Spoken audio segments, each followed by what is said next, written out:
El gobierno y altos cargos del Partido Socialista lo negaban un día detrás de otro, pero al final ha ocurrido lo que todos dábamos por hecho, que es el cese de la directora del CNI, de Paz Esteban, para tratar de apagar el incendio provocado por Pegasus y el espionaje a independentistas. Analizamos las consecuencias como esta que contamos en Voz Populi, que tiene que ver con la cumbre de la OTAN que albergará Madrid en el mes de junio y en la que el gobierno pretende poner encima de la mesa la difícil situación en el Sahel. Problema, los informes sobre esa región los elabora un CNI que ahora ha quedado muy tocado. También hablamos de las duras palabras de Pablo Iglesias contra Izquierda Unida y contra la vicepresidenta del gobierno, Yolanda Díaz, a cuenta del fiasco de la coalición de izquierdas en Andalucía. Y como cada miércoles, el dardo de Rubén Arranz. Esto es Barra Libre, comenzamos.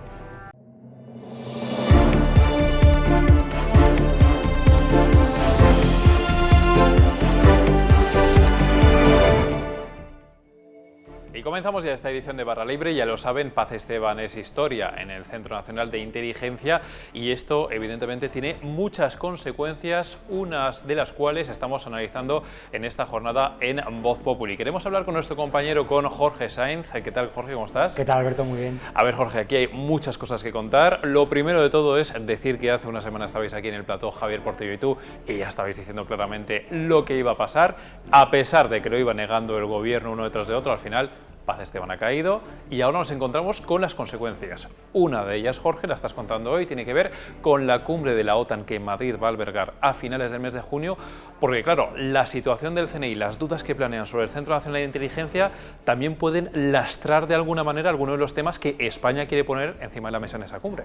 Es uno de los problemas que acarrea este cese fulminante de la directora del CNI. Como bien dices, tenemos una cumbre de la OTAN aquí a final de junio, queda un mes y medio, es decir, está a la vuelta de la esquina y como contamos en Voz Populi, bueno, a nadie se le escapa que es una cumbre marcada por la guerra de Rusia en Ucrania, la invasión rusa de Ucrania, pero España, que es el país anfitrión, quiere dar una mirada, como dice el gobierno, quiere girar, quiere que la alianza se fije en el Sahel. El Sahel son unos 9-10 países de África, zona del Cuerno de África, África Central, donde hay pues graves problemas de terrorismo yihadista. Son zonas donde hay pues bolsas de yihadismo y de narcotráfico muy grandes y es también los países que son prácticamente estados fallidos donde se han asentado las mafias del tráfico de personas, la inmigración irregular que llega a las costas europeas,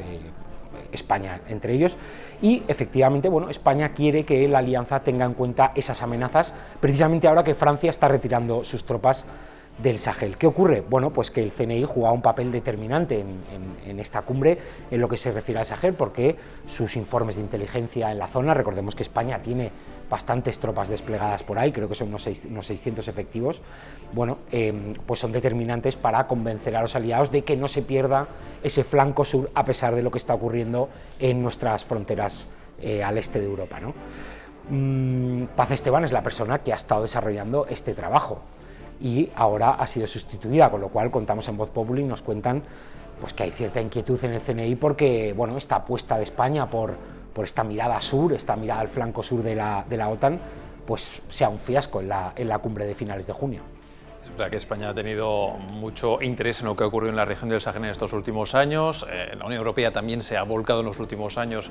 Veíamos imágenes de una cumbre que había ido hace poco más de un año en la que asistía Pedro Sánchez. Y claro, el CNI, la situación enturbia, digamos, todo lo que tenga que ver pues, con sus informes, como tú bien decías. Esto es una de las consecuencias, Jorge, pero es que, como te decía hace unos instantes, tú mismo decías ya la semana pasada aquí en este plató que a Paz Esteban le quedaban pocos días. Y así ha sido, a pesar de que se ha ido negando un día detrás de otro por parte de miembros del gobierno, de gente del Partido Socialista que respaldaban unos y otros a Paz Esteban y finalmente se la han cargado. Dicen Margarita Robles que es una sustitución, es un eufemismo más de tantos que podríamos hacer la lista de los últimos años en la política. El origen de esta crisis política fue la revelación de este presunto espionaje a líderes del separatismo catalán. Recordemos que esto salió publicado en The New Yorker, que es bueno, un medio de comunicación norteamericano muy prestigioso, pero bueno, no deja de ser un medio de comunicación del otro lado del Atlántico, basado en un informe de un centro canadiense.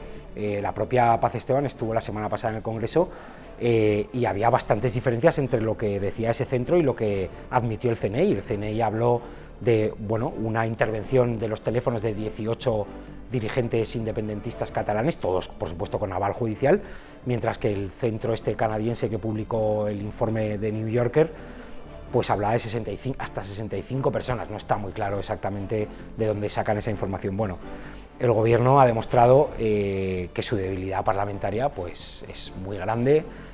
Pedro Sánchez tiene unos socios de coalición, que es Unidas Podemos, que estaba totalmente pidiendo la cabeza de la directora del CNI, de la ministra de Defensa y del que pasara por ahí, y lo mismo sus aliados, que son los partidos espiados, presuntamente, ¿no? Por lo tanto, bueno, realmente es un cese políticamente sorprendente y que Sánchez hace para mantenerse en el cargo, ni más ni menos. Bueno, estamos hablando pues, de una cesión por parte de Pedro Sánchez para contentar, digamos, no solamente a la independentista de sus apoyos, sino incluso a su propio socio de coalición, a Unidas Podemos. Pero claro, cabe preguntarse si al final es un cese que se sustenta y se justifica por ese espionaje a líderes independentistas, pero ¿tú crees que con esa información que conocíamos hace unos días de que también había sido infectado el teléfono de Pedro Sánchez y de Margarita Robles, esa información ha sido básica para poder cesar finalmente a Paz Esteban? Sin haber tenido esa información, solo con el espionaje a los líderes independentistas, ¿la película habría sido la misma?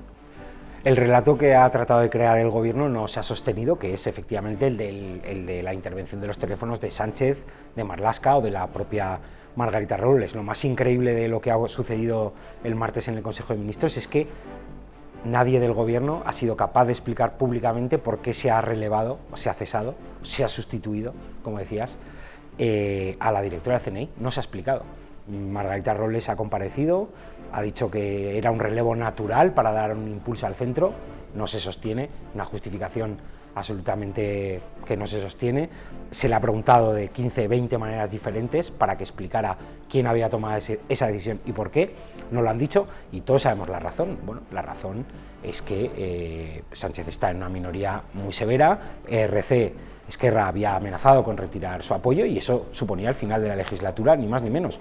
Y ha hecho no es la primera cesión de Sánchez, ya indultó a los líderes del proceso. Quiero decir que esto viene ya de lejos.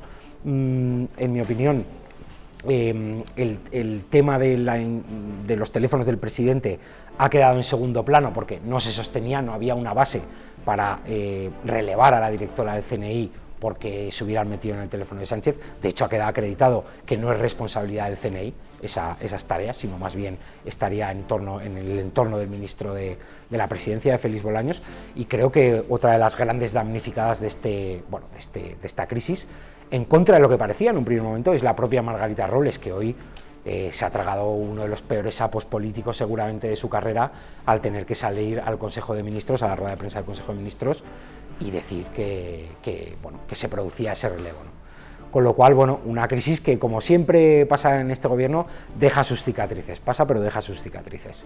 Y Jorge, claro, el problema de todo esto es que hemos visto todo tipo de explicaciones y de contradicciones dentro de esas propias explicaciones por parte de miembros del gobierno de lo que ha pasado en estos últimos días. Estabas tú contando un poco cómo ha sido todo el relato y, claro, sobre esa información que se daba a conocer de los móviles de Margarita Robles, Pedro Sánchez, también de Marlaska, que habían sido infectados, también, claro, al haber tantas contradicciones, también esto da pie a todo tipo de teorías. Entonces te pregunto, ¿no se ha salvado de alguna manera también la cabeza de Margarita Robles, de la ministra de Defensa? ¿Qué es lo que pedían desde Esquerra Republicana y desde Unidas Podemos, que ahí sabemos que también, si no por una cosa es por otra, la están pidiendo también constantemente? Bueno, yo creo que ahí puede ser que efectivamente ese relato haya influido, pero yo creo que el cese o la dimisión de Margarita Robles sería caza mayor para el separatismo. En otras ocasiones, recuerdo la época de Josep Borrell, cuando era ministro de Asuntos Exteriores, estaban permanentemente pidiendo la dimisión de Borrell por cualquier motivo, y en el caso de Robles está claro que es una de las ministras, bueno, pues más señalada por Unidas Podemos, también por sus aliados de Bildu, de Esquerra, etcétera, pero yo creo que Sánchez puede ceder hasta un límite, no es menor. En fin, relevar a la directora del CNI a un mes y medio de la cumbre de la OTAN y sin ningún motivo que lo sostenga, porque no existe ningún motivo que sostenga ese relevo. La explicación que se ha dado hoy que se ha dado este martes es de Aurora Boreal, es decir, que se quiere dar un impulso al centro, pero bueno, es decir, pues eso ya lo está haciendo, ¿no? Entonces, bueno, lo que ha sacado Robles a cambio es colocar a su mano derecha, que es Esperanza Casteleira, su directora de gabinete, era secretaria de Estado de Defensa, colocarla al frente del centro. Sí se puede decir que ha sacado algo, porque, en fin, bueno, se puede entender que sí, pero yo creo que su dimisión no estaba encima de la mesa de Pedro Sánchez en este momento. No solo falta hacer una última pregunta. ¿Incendio Pegasus del gobierno apagado con esta decisión? Yo creo que sí. Pues como te decía, deja cicatrices. Pero sí, obviamente el separatismo cruzar la barrera de este cese tan sorprendente, pues bueno, puede ser que esta semana volvamos a escuchar un poco algunas declaraciones que la responsable política es Robles, pero no pasará ahí. De hecho, bueno, tenemos a propio Oriol Junqueras abriendo a toda página la portada del País diciendo que ellos están para ayudar, con lo cual está claro que toda la coreografía estaba ya perfectamente organizada y por lo tanto patada hacia adelante del gobierno. Pues Jorge Sainz, gracias por la información y por tu análisis como siempre. Muchas gracias, Alberto.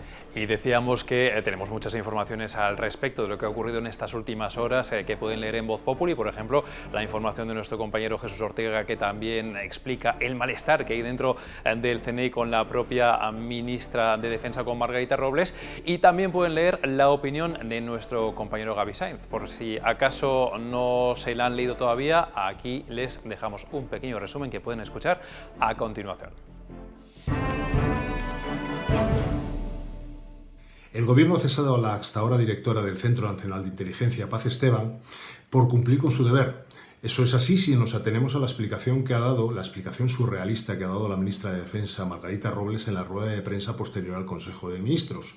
Esteban estaba en el ojo del huracán desde que el semanario New Yorker estadounidense desveló el 18 de abril que 66 dirigentes independentistas catalanes, habían sido sometidos a vigilancia del sistema Pegasus. Espionaje, dicen. Esteban compareció la semana pasada ante la Comisión de Secretos Oficiales y dijo que solo 18 han sido espiados y lo fueron bajo autorización de un juez de la Sala Tercera del Tribunal Supremo. Es decir, estamos ante una vigilancia del Estado contra personas que amenazaban la estabilidad del propio Estado y las fronteras territoriales de España. La pregunta que nos debemos hacer es, ¿se puede cesar a alguien por cumplir con su deber? Pues según parece, para este gobierno sí, y ese es el problema que tiene el presidente Pedro Sánchez, que ha cesado a Paz Esteban por cumplir con su deber, y que además sus socios, los que pedían la cabeza de Paz Esteban, los que se la pedían, piden ahora la cabeza de Margarita Robles, que no está dispuesto a dársela. La pregunta es, ¿cuánto aguantará Pedro Sánchez sin darle la cabeza de Margarita Robles y lo que venga? Y cambiamos de asunto porque no hay nada como estar de salida y de vuelta de todo para andar con la lengua un poco más suelta, que es lo que le pasa últimamente al ex vicepresidente del gobierno, a Pablo Iglesias, que da rienda suelta a sus ideas, tanto en ese maldito podcast, como lo llama él, como también en las tertulias de los lunes en Hora 25 en la cadena SER. Y Javier Portillo, ¿qué tal? ¿Cómo estás? ¿Qué tal, Alberto? Este lunes Pablo Iglesias estuvo especialmente crítico, en este caso con Izquierda Unida y también con Yolanda Díaz. Todo ello a cuenta del lío tremendo que se ha montado entre las formaciones en Andalucía y que contábamos también ayer aquí en este programa. Sí, básicamente Pablo Iglesias lo que hizo el lunes fue desahogarse, aprovechar una tertulia que sabe que escuchan millones de personas del ámbito progresista para desahogarse y para, bueno, azotar públicamente a Izquierda Unida y lanzar dardos muy envenenados a Yolanda Díaz, ¿no? Es cierto que el desencadenante de todo es el fiasco tremendo que supone el primer experimento de izquierda en Andalucía, de unidad de la izquierda de Andalucía, que bueno, termina con Podemos fuera de la coalición porque no llegó a tiempo para registrarse y el registro que hizo Izquierda Unida no contaba con Podemos, en un olvido que sectores del partido no se creen que sea un olvido o un error. Y bueno, básicamente Iglesias vino a cargar duramente con Izquierda Unida, a los que acusó básicamente de cierta traición, ¿no? y de volver a recuperar viejas prácticas y viejos procedimientos que fueron los que llevaron precisamente a la fundación de Podemos, ¿no? No hay que olvidar que antes de que naciera Podemos, Pablo Iglesias tuvo una suerte de intento de cambiar y de transformar la izquierda a través de Izquierda Unida, pero tanto él como Errejón en su momento vieron imposible, no entendían el lenguaje en Izquierda Unida nuevo que suponía Podemos en 2014, y por eso decidieron lanzar Podemos, ¿no? Por eso ellos no entienden ahora que se hayan impuesto las viejas prácticas de pactar candidatos en despachos a través de dedazos, sin primarias. Podemos ha sacado pecho de que el candidato que ellos proponían en Andalucía, que era Juan Antonio Delgado, fue votado en primarias, y bueno, eso ha sido un azote muy duro, ¿no? Y aparte, pues Podemos se considera el partido hegemónico en la izquierda, porque realmente lo es. Hay que decir que bueno, en Andalucía es verdad que la mayoría de los diputados son de Izquierda Unida, pero a nivel nacional el partido que transformó y que superó y que fagocitó a Izquierda Unida fue Podemos, ¿no? Ellos se sienten herederos y legitimados por ese éxito arrollador, y les sienta a cuerno quemado que Izquierda Unida, encima apoyándose en Más País, en la escisión de Podemos que supuso Íñigo Errejón, bueno, pues que Izquierda Unida y Más País pactaran y se apoyaran para desechar el candidato de Podemos, ¿no? Claro, Javier, pero fíjate que ahí también escuchábamos esta semana, hemos visto como Yolanda Díaz también se ha desentendido de todo lo ocurrido en Andalucía. Comentábamos ayer en este programa, ¿no?, que Andalucía podría haber sido un poco la piedra de toque pues de ese movimiento de Yolanda Díaz, que finalmente no lo va a ser, o ella no quiere que así sea, que se perciba así, pero es que aún así había una fuerte crítica también por parte de Pablo Iglesias contra Yolanda Díaz en esa tertulia del pasado lunes en la cadena SER. La pregunta es, ha habido mil y una historias sobre la relación entre uno y otro, que son ahora mismo, digamos, o han sido las dos grandes caras visibles de la izquierda española en los últimos años. ¿Cómo están las cosas? ¿Realmente hay una relación compleja que pueda dificultar la integración de Unidas Podemos en la futura plataforma de Yolanda Díaz, o no hay que buscar tan lejos? Pues la relación entre ambos es de una amistad que cada día que pasa sufre más. Son dos amigos que se están empezando a alejar por cuestiones políticas. Creo que es una historia que a Pablo Iglesias le sonará. Es que te iba a decir, parece que me estás hablando de Íñigo Errejón, sí, pero vamos. Sí, a ver, no estoy diciendo que en estos momentos vaya a ocurrir lo mismo, ¿no? Porque mientras que, bueno, Pablo Iglesias, hay que decir que en su momento, en el libro que él ha escrito de Verdades a la cara, él viene a decir que él hubiera asumido que Íñigo Errejón tomara el liderazgo de Podemos en su día, ¿no? Pero bueno, le molestó mucho que fuera desleal con él y por tanto lo desechó. Aquí es cierto que Pablo Iglesias no es que haya aceptado, es que él propuso el liderazgo de Yolanda Díaz, ¿no? Pero bueno, la relación está tocada, ¿no? ¿Por qué? Bueno, básicamente el tema del lío del sur con la coalición ha sido un claro dinamitador, porque Yolanda Díaz, piensan algunos sectores de Podemos, y Pablo Iglesias es el primero, aunque no lo diga públicamente, es responsable en parte de lo que ha ocurrido allí, ¿no? Ella fue la que bendijo la candidata de Izquierda Unida, una mujer elegida sin primarias, y es algo que, bueno, pues que ha molestado en Podemos, ¿no? Al final Yolanda, encima, después del espectáculo dantesco que se ha formado con el tema del registro de la coalición, que se separe, ¿no? Que diga que no ha tenido nada que ver en esto y que lo suyo no va a tener nada que ver con esto, irrita mucho, porque Yolanda Díaz sí ha tenido una implicación seria y directa en Andalucía, mucho más de la que ha tenido en Castilla y León. O sea, ella prácticamente en Andalucía fijó las condiciones de lo que quería, que pronto ya no se han cumplido, que era un candidato independiente y se bajaron 6 nombres y ninguno convenció. Y bueno, digamos que Yolanda Díaz ha tenido un papel mucho más preponderante en todo esto, y que el hecho de que se desmarcara y se desvinculara tanto, pues también ha molestado mucho a Pablo Iglesias, y ahí se ve. La pregunta clave que le hace Aimar Bretos es: ¿está dolido con Yolanda Díaz? ¿Y qué dijo él? No voy a contestar a esa pregunta porque no quiero echar más leña al fuego. Pues ya lo ven, los líos en la izquierda siempre los ha habido, pero lo cierto es que en estos últimos días pues vemos cómo están especialmente movidas las aguas por esa zona del espectro político español, y lo seguiremos analizando en las próximas fechas, a ver qué pasa ahora con toda la campaña andaluza. Javier Portillo, muchísimas gracias. Gracias a ti, Alberto. Bueno, y de Pablo Iglesias va el dardo de nuestro compañero Rubén Arranz, que como cada miércoles se cierra esta edición de Barra Libre. Nosotros volveremos mañana con más contenidos. Querido espectador, Pablo Iglesias ha vuelto a hablar de periodismo y, como siempre que lo hace, ha hablado de lo que está en la punta del iceberg sobre el agua y se ha dejado lo que está debajo del agua, que es lo más importante y lo más interesante. Ha hablado de Ignacio Sánchez Galán, al que por cierto ha dicho que López Obrador, el presidente de México, ha metido en vereda junto a otros empresarios españoles, pero también es verdad que no ha dicho que esa política de abrazos en vez de balazos de López Obrador la ha llevado a pactar con el narco. Bueno, en fin. Ha hablado, decía, de un gran empresario al que un presidente mete en vereda y ha hablado evidentemente de la necesidad de, digamos, denunciar los acuerdos que mantienen los medios de comunicación con las grandes empresas. Vamos a hablar de uno que se le pasó, quizás, bueno, pues porque todo el mundo tiene descuidos en la vida. Se le pasó, por ejemplo, que él hace su podcast en Público, que es un medio de Jaume Roures, el multimillonario catalán, que tiene el imperio de Mediapro y que acostumbra, entre otras cosas, a, digamos, dejar trabajar al periodismo de una forma un poco singular, que es denunciando a todo aquel que, digamos, desnuda sus puntos oscuros.